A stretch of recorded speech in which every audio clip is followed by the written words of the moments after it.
Yeah, alright, another draft physics video production. Damn it, presentation. Yeah, I didn't produce it very well. Anyway, comment. I think that's all we have. Oh, there might be more than that, but not much. Okay, thanks for answering the comment. You seem to be on a roll of chaining eureka moments lately. Well, there were a couple of good ones. The photon, whatever, wave particle duality solution. That was a big one. But yeah, I'm still working on the right hand rule. So anyway, maybe we'll get into some of that. That's what I'm working on. But anyway, I mean the idea of the motor force, or what else is it called? Lorentz force. Sort of related. Same thing, I think. Mostly. Anyway, induction is still working with electrons to generate heat, not photons. Couldn't make anything out of that. Induction is still working. Well, there's different kinds of induction, right? I mean, you can suck the heat out of something, so that's a kind of induction. You can touch it, and you can put heat into it, or you can extract something out of it. Even photons from the sun, it's a kind of induction, you could argue. Things are heated by it, energized. It's sort of induction when a solar panel collects the photons and converts it into electricity. It's pretty much induction. It's a form of it. But this connection between heat and photons, that's intrinsically everything that's movement is heat when the movement is trapped inside of something. So, I guess heat is just too ambiguous a term, and but I mean, you're saying that induction is still working with electrons. That part is, you think like a transformer, or when two coils interact, that it's electrons that are flying back and forth. Then you got that one wrong. Yeah. I don't think electrons ever fly anywhere, frankly. I think they don't go anywhere. I don't think, that when they say charges are moving, that they're really going somewhere. They're jiggling. And that's all they need to do to, get out of the way of the force, so to speak, in a current, or, geez, it's a bit dark in here. Anyway, I probably should put the solar light on. Okay, there we go. A little better, maybe. Alright, so this is probably worth drawing some of, but I guess the first thing to say is, what's the nature of energy? What forms can it be in? And say there's three phases of it, or however you want to describe that, but I guess that's worth stating as a premise. This would be my argument. Let's see. It's not exactly. It's not exactly. I just need to say that. It's not exactly. But it'll have to do. I mean, maybe I could just do this and fix some of it. Yeah, that fixes some of it. Anyway, well, then I can do this with the camera, and I can get more screen in the picture. Yeah. Probably the way to go. I could just slide that whole thing over. I could just do this. Alright, details you didn't need. That's why it's not a very good production. Alright, so you have the little bits I'm arguing.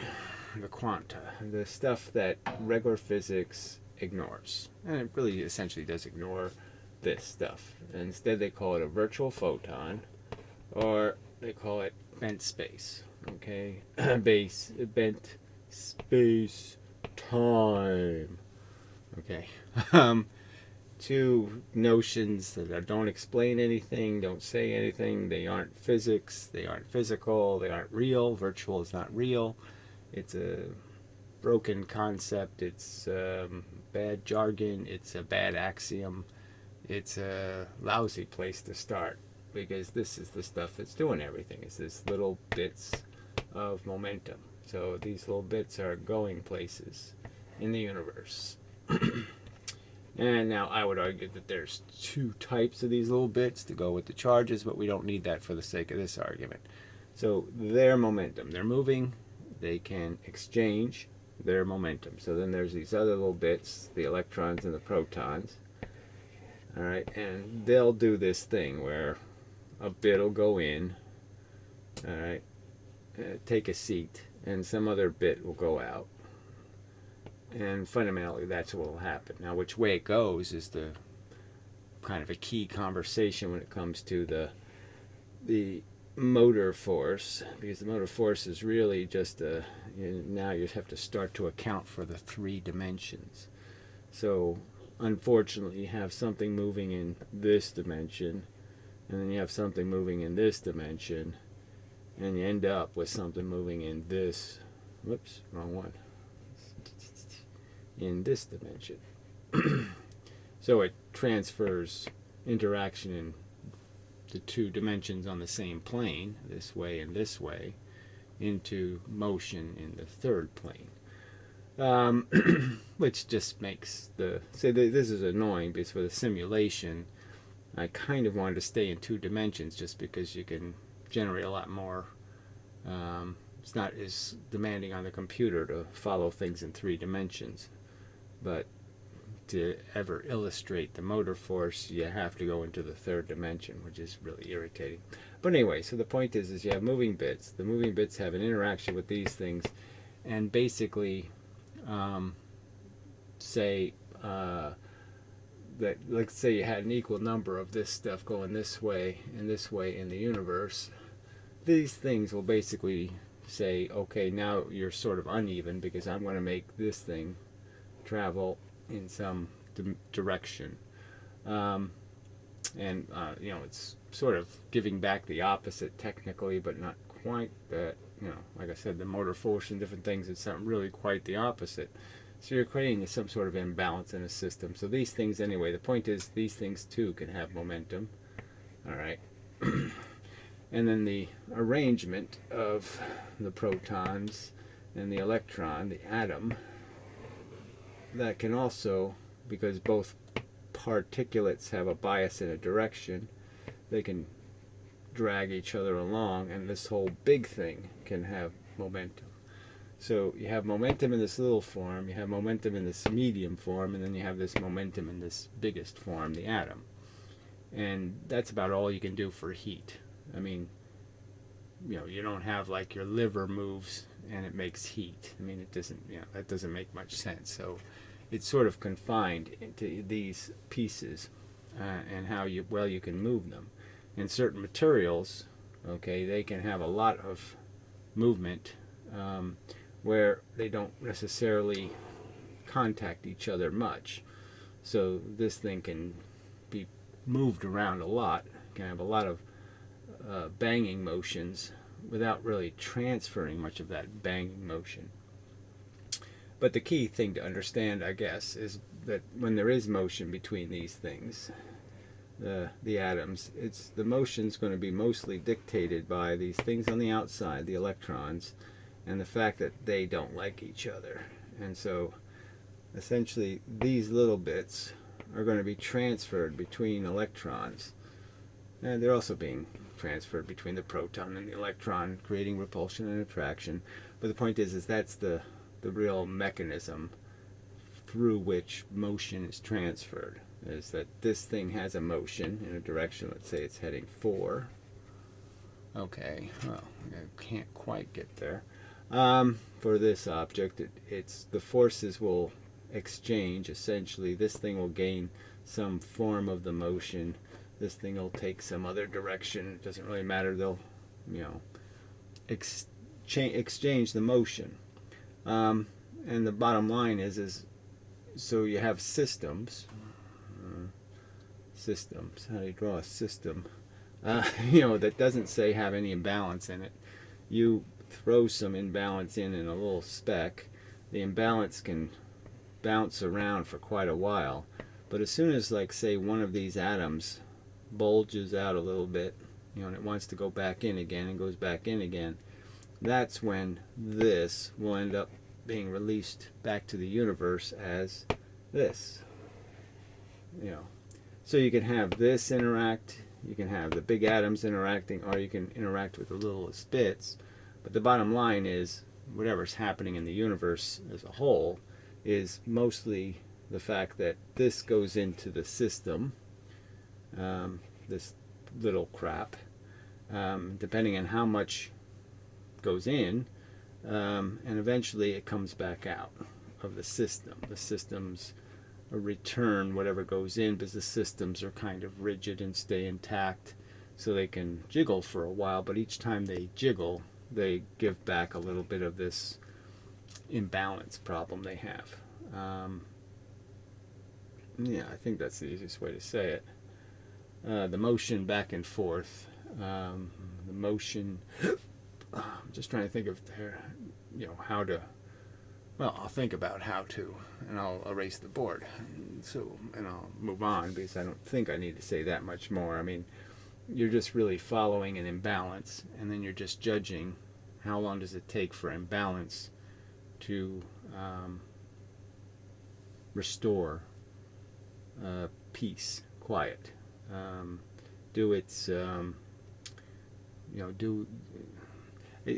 it's just this idea of being, trapped in such a way where it never gets out, or trapped in a way, that's only temporary, in the sense that it can be like a pinball, and it eventually runs out of gravity or whatever. You have to hit it with a flipper to get it back, keep it active. You have to put more back into it. And whether or not the system can just, theoretically, you can create an atomic system where it frankly just does this. Here, draw it right in here. Just does this back and forth thing. It's trapped between two things, and it just does this. And as long as everything stays the same, nothing interferes with the system. It's essentially something goes in and it just stays trapped. So some heat can be like kind of permanently trapped, unless you disrupt the system, or create a vacuum machine and try to suck all the space out, in which something could be trapped. Its capacity to move without giving back something in the opposite direction. I don't know how else to say it. But I'm just saying, it can be trapped in circles. It can just go around and around the outside of something. It's a movement in that direction without making a movement in this direction. So if it avoids moving where there's no atoms, no place to retrap the force, then the force gets out. But if it can't move in anything but rigid movements, because everything's tied together, then theoretically the motion can stay for a very long time, the imbalance. And everything will just keep changing its place, its position a little bit, and that's it. That's all you need to jiggle or keep things hot. But there aren't that many circumstances where you have a perfect system that doesn't leak. And so most things will leak their energy eventually, their heat, if placed in a cold environment. Yeah, I think that's enough. All right, so I'll move on to, I'll reread this sentence again and point out how, no, it's not like that. Something like that. I appear to be back. So I could say it again. Okay, induction is still working with electrons. So if I just cut that piece out and say, well, obviously electrons are what the force is hit, but the electrons aren't moving from some kind of producer to some sort of inducer, something inductive. They're not doing the transfer. The transfer is happening in the form of virtual photons. So you're saying electrons to generate heat and not photons. Photons are a consequence of heat in a system that has them to give away. Now, if you make a superconductor, then essentially you could argue that heat is what causes electrical resistance. They sort of say resistance is causing the heat, but in a way, no, it's just heat. All you need is heat in a system, and you're automatically going to create a problem in transferring the energy from one place to another, because you have some other motion involved. So you're trying to move motion from this way to this way in a conductor, for example. And if you have heat, it means that there's stuff moving in other ways than the way you're moving the current, the little bits. And that other motion just creates paths that are completely unproductive to the moving of the stuff. So in a sense, the heat creates the resistance. And obviously, when those two get connected, and then as you're being affected by the resistance, it's creating scatter, so to speak, or you have energy moving in other directions, more of it, then you have more heat, and therefore it's just an endless cycle, and things can cycle that way. That's why electronics is tricky, because you have to you have to be aware of how much. It's like a nuclear reactor. You can control, how much nuclear reaction you have, or you can let it get out of control. It's a chain reaction, and you're basically trying to break the chain reaction. You kind of have to do the same thing in terms of thinking about heat in a system. Is you never can let the heat generate more heat. All right, that's probably enough. So yeah, I don't like that sentence at all. Yeah, no, nothing about it appeals to me. All right, the speed at which photons move is the equivocal measurement of time. Anything that's, say, based on the motion of the elementalist force, you could argue, would be a good measurement of time. So yeah, I mean, it's not like I disagree, but it's not like there's probably other things you could mention that are so closely tied to the speed of light. That is, the speed of light is the primary variable in the change that takes place, because the change is completely controlled by things moving the speed of light, that you could argue that lots of systems change completely proportional, to how much speed of light they've absorbed, and that you could use that as just as a reliable way to measure time also, and it would be in increments that aren't as difficult to work with as 300 million meters per second. All right, Hollywood believes. I mean, science is Hollywood now, right? I mean, most physicists on the internet that have any kind of following are doing Hollywood-style productions. So where the line between Hollywood and physics is, science is, who knows if there's any kind of line there at all. The physicists seem just as interested in making their physics, puffing it up, making physics fun and exciting and interesting by creating paradoxes and solving them, and all this hype. It's the greatest. All these satellites or anything. This Stern, blah blah blah. They just hype, and they're doing it all the time. So I don't see much distinction between Hollywood and its motivations. And the motivations of regular physics. There is no distinction really. They gave a Nobel Prize to the guy who did who was the science advisor on the dumbest, physics movie ever made in terms of Interstellar. Didn't have a rational physical statement in it. The only thing that obeyed the laws of physics might have been the wheels on the cars, maybe.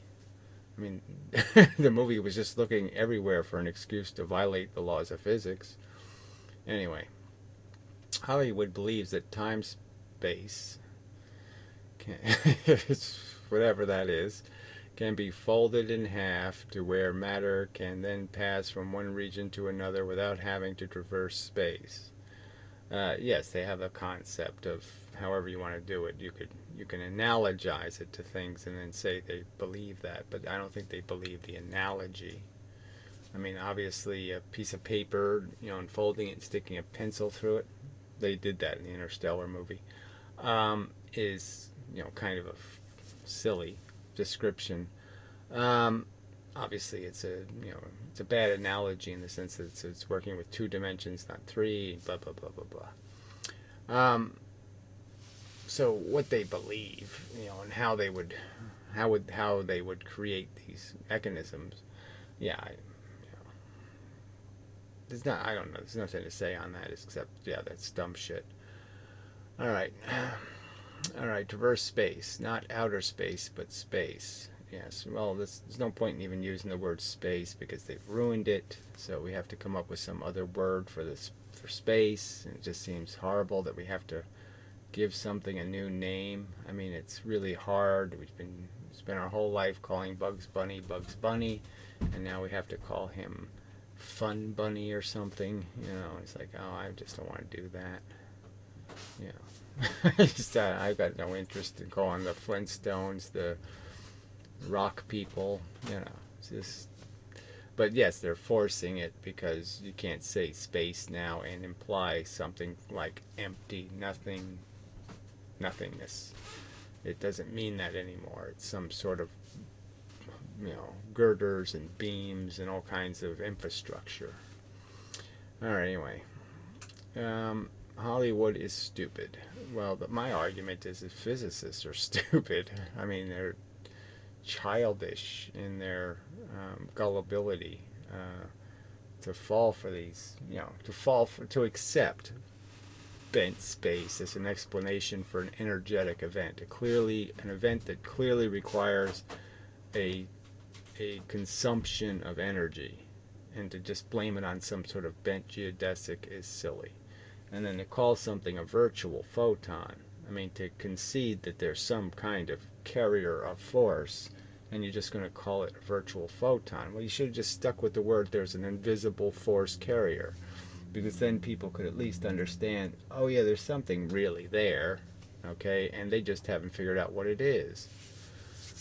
Virtual photon implies that you're going to keep that rhetoric. It almost sounds like bent space, it's just like, this will be the real answer. It really is a virtual photon that has magic powers. It can make something attract or repel by its discretion. It can force the choice, that it isn't a something. All right, anyway. They believe that they could create enough gravitational energy to fold space in half and then punch a hole through it and jump from one platform to the next and end up on the other side of the galaxy or something. Well, taking their movie as an example, they think they can jump to another galaxy. They can fold really big pieces. Really big pieces of space could be folded. Somehow invisibly without anybody noticing that everything got folded, which also just doesn't make any sense. But yes, and apparently people eat this shit up. I mean, this is what they want to hear. They want to hear about the fancy fun universe, and obviously there's just no evidence of this. You can make simple arguments that the universe is much older than we are. The planet Earth has to be much older, obviously, because we're made out of pieces of old stuff, and that there's and no evidence that any organism or anything in the universe ever achieved this great folding power. And what are you gonna argue? It's just well, whatever, silly argument for a lot of reasons. I guess without the argument from nobody's done it is a pretty good argument, but you could argue there always has to be somebody who does it first. But it's just, there's no reasonableness to this as an argument for an explanation for the function of the universe. It doesn't have all these hidden functions. Anyway, but they don't take into consideration, of course, but they don't take into consideration, of course, is reality at all, like the collision of planets and smashing of matter all over the entire universe. You can't just fold one section of space without folding all of space. I mean, I wouldn't make the argument from you can fold space, space is something foldable, so I wouldn't even concede that much. That obviously the conversation is stupid because space isn't something, it's nothing. You can't fold nothing, so you're out of luck.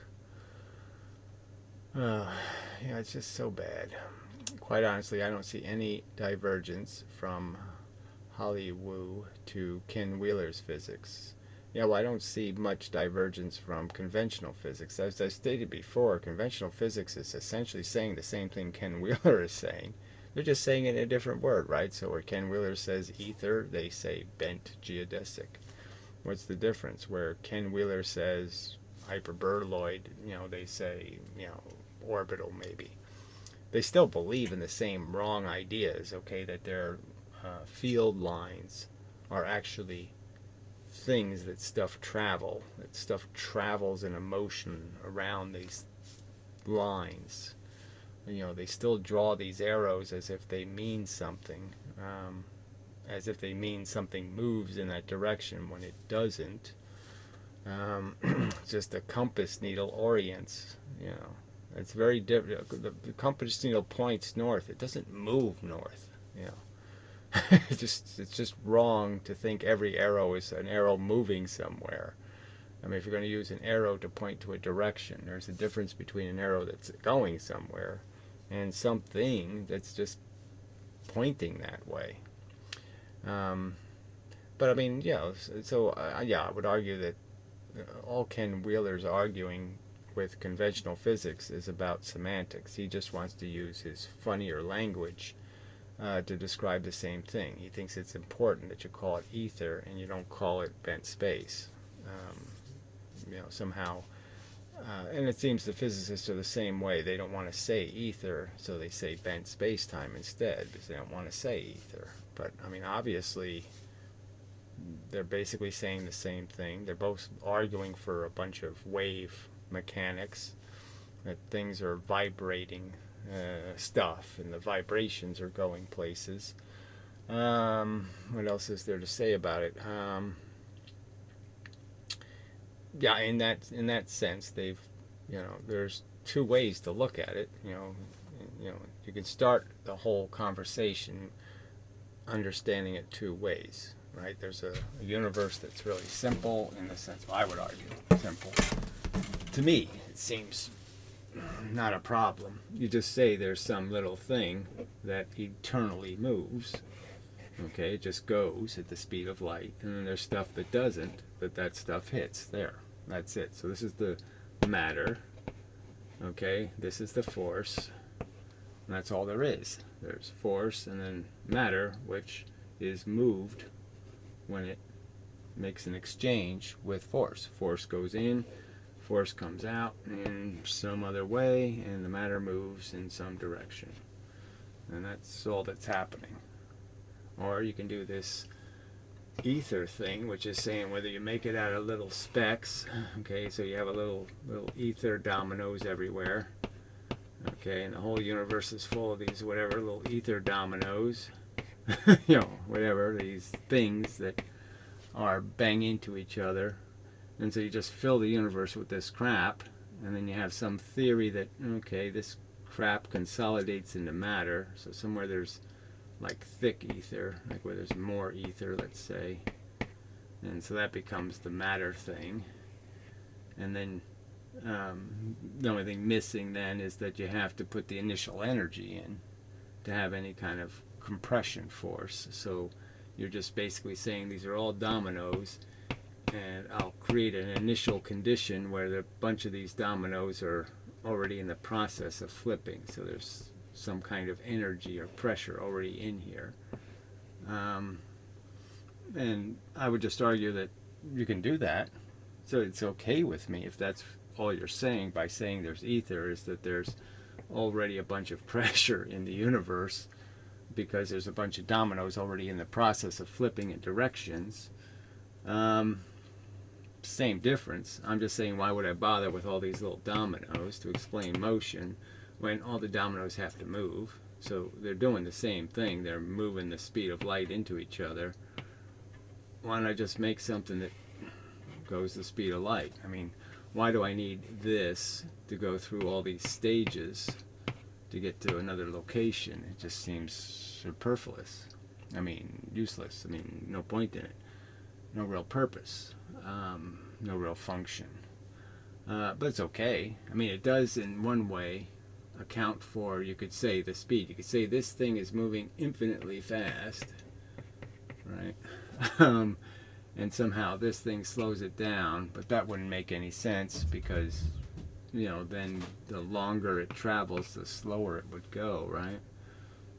And the shorter the distance, the faster it would go. But you can't get back to instantaneous, so that doesn't make much sense.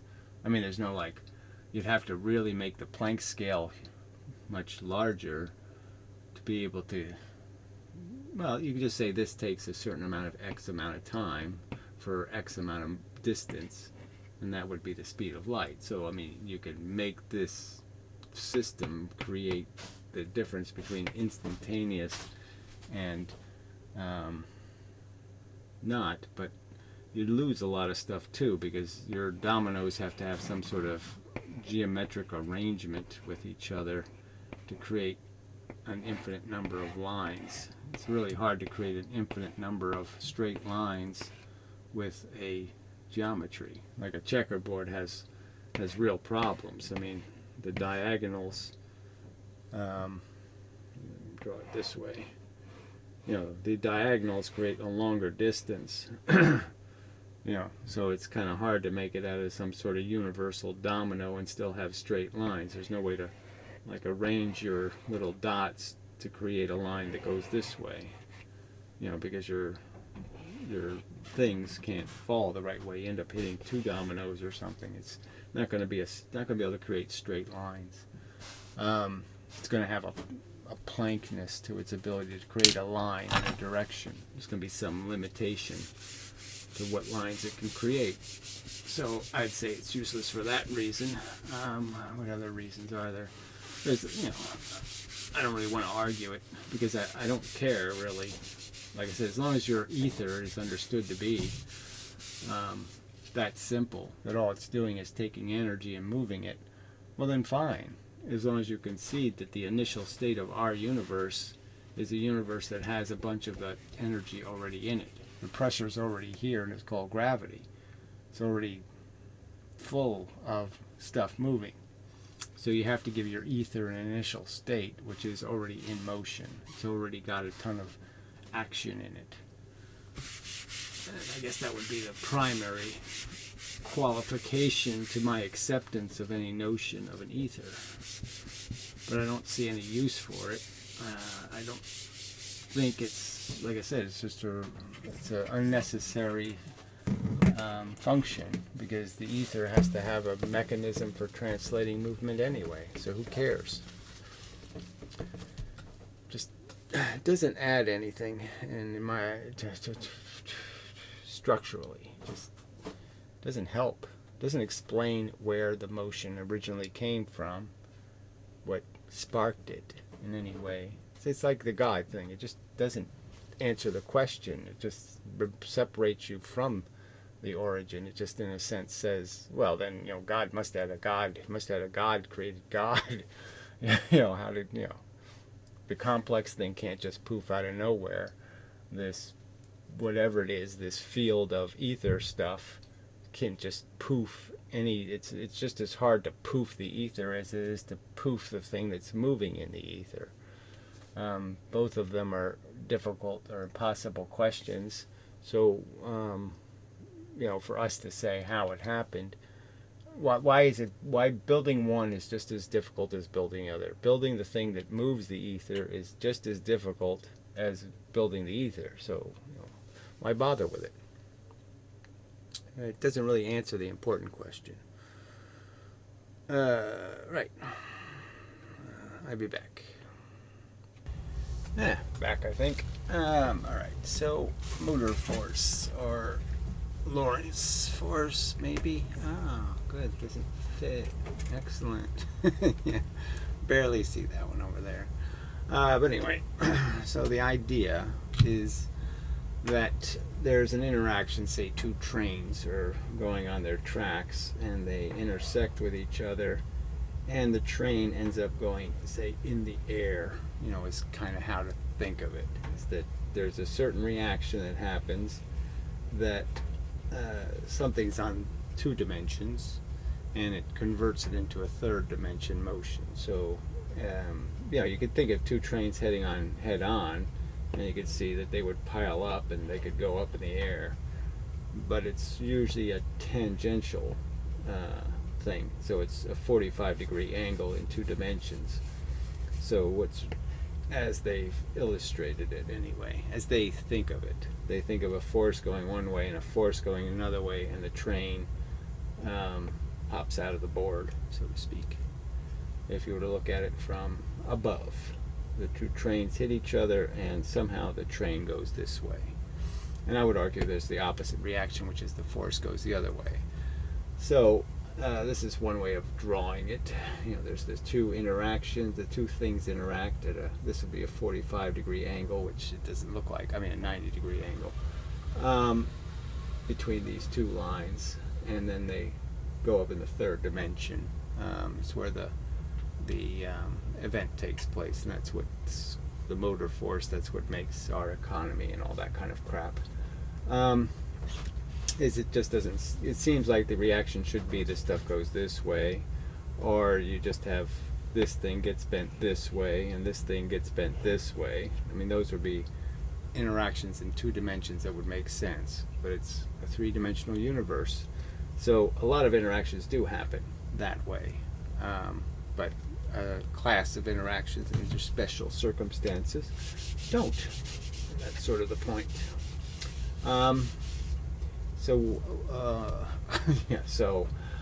Let's see how to best explain. So this is related to what conductors do.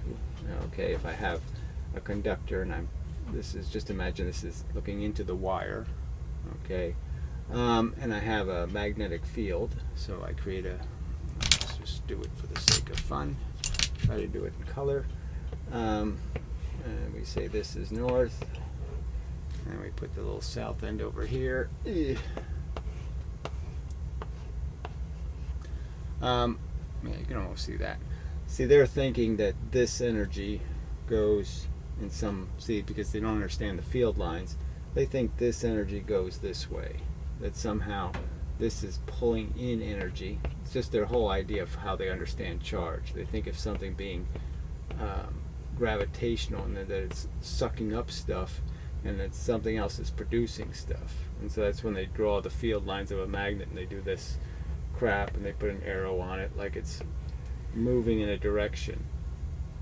Well, the direction has to do with the fact that they've been fooled by these kinds of motor force experiments and different ones, and they sort of have led them to this wrong conclusion, when what's really happening is the 2 magnets are creating a pressure. They're both excreting, a force that's reflective to other things that are north. So anything that's got a north face will create a reaction where they reflect. That is, the energy gets trapped, and the closer they get, the more pressure there is for them to move apart. And the same thing is happening here. It's just that it's an opposite kind of force that gets trapped. And they have an inverse relationship, in the sense that the red force can't reflect off of a blue thing, and the blue force can't reflect off of a red thing. So that's the real mechanism. So these 2 things are both excreting a force. And so the catch is, somehow when you put electricity through the wire, so when there's electricity going into this wire, all right, it's going to cause this reaction. Let's see if I can see in the diagram. If I can have something else do my right hand rules for me. It doesn't really matter whether you say up or down. It's obviously when you reverse it this way, or I reverse the current, I reverse the action. So the motor force is basically the fact that this wire will go up.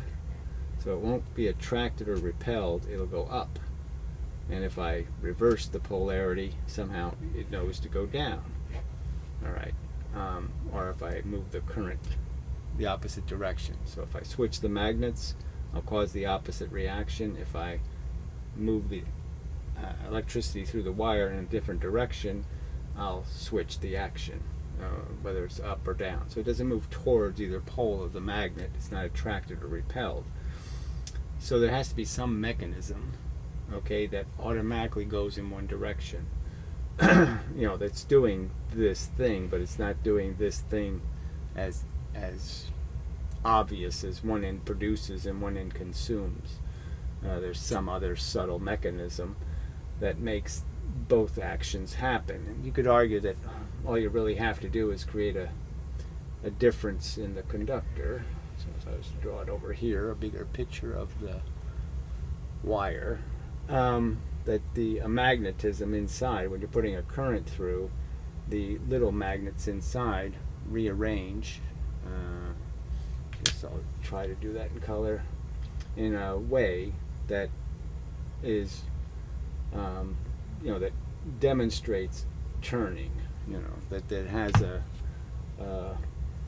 it's going this way on this side, and as it goes around, okay, that starts to point in the other direction on this side, and then it's pointing the opposite direction. Once it gets to this side, it's got exactly the opposite relationship. The red end is out and the blue end is in, so to speak. And that way you could explain why I've got that wrong. Excellent. So it keeps going around. The blue end ends up out here, okay, and the red end ends up here, okay. So you're just doing this thing going around in a circle, and the pattern becomes the exact opposite pattern. So you can understand if I had a red thing over here, okay, that this and a blue thing over here, that the blue would be more repulsive to the blue and the red would be more repulsive to the red in this direction.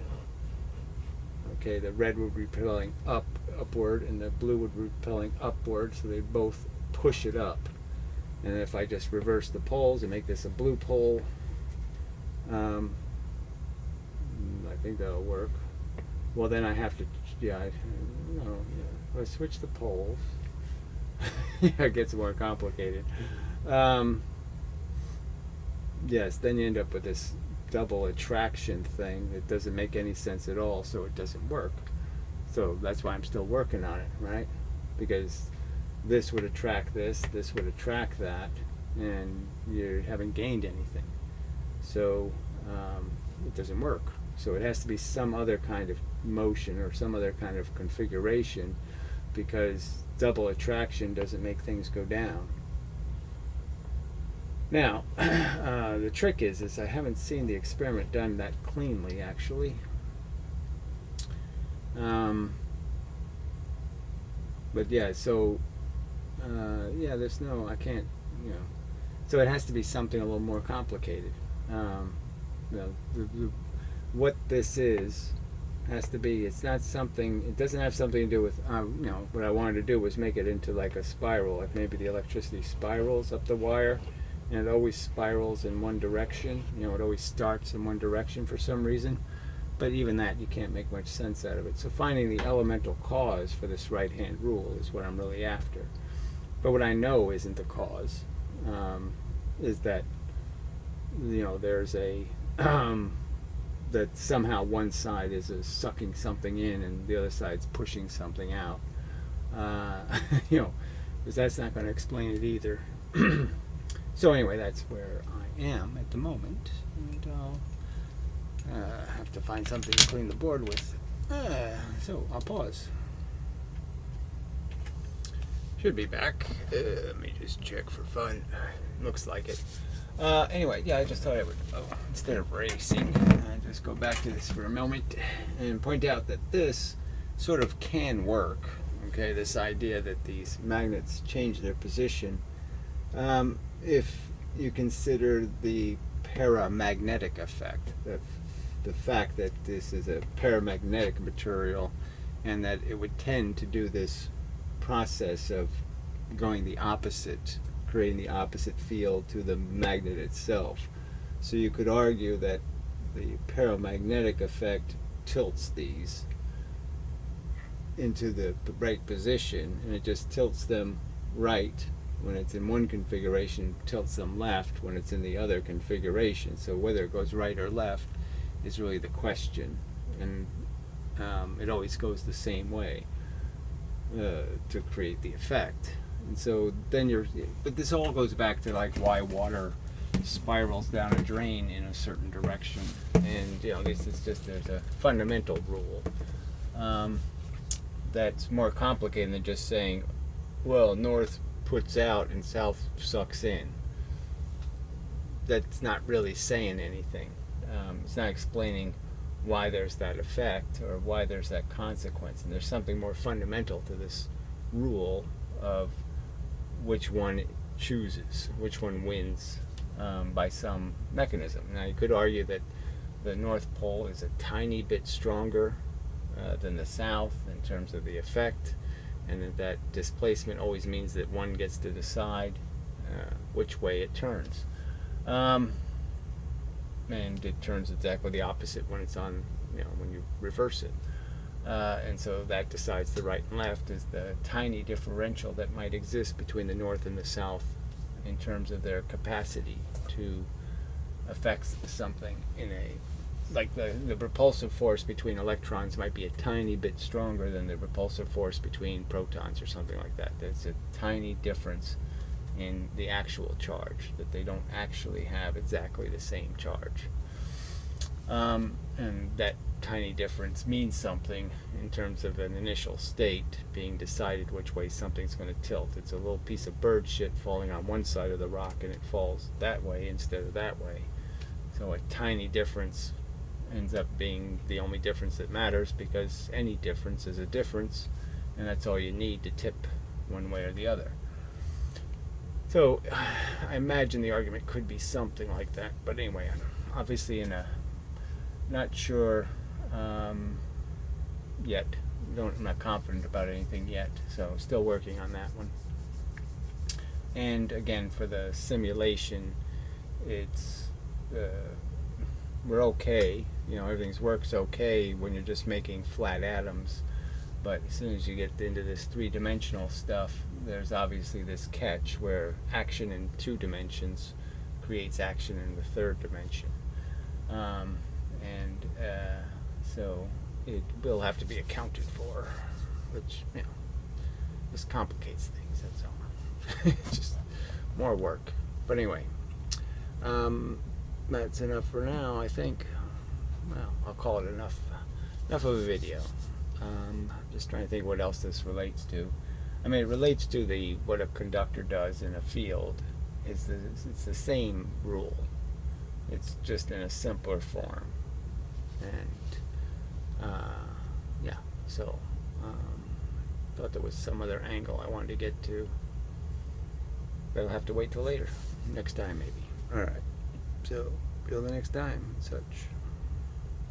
Go for the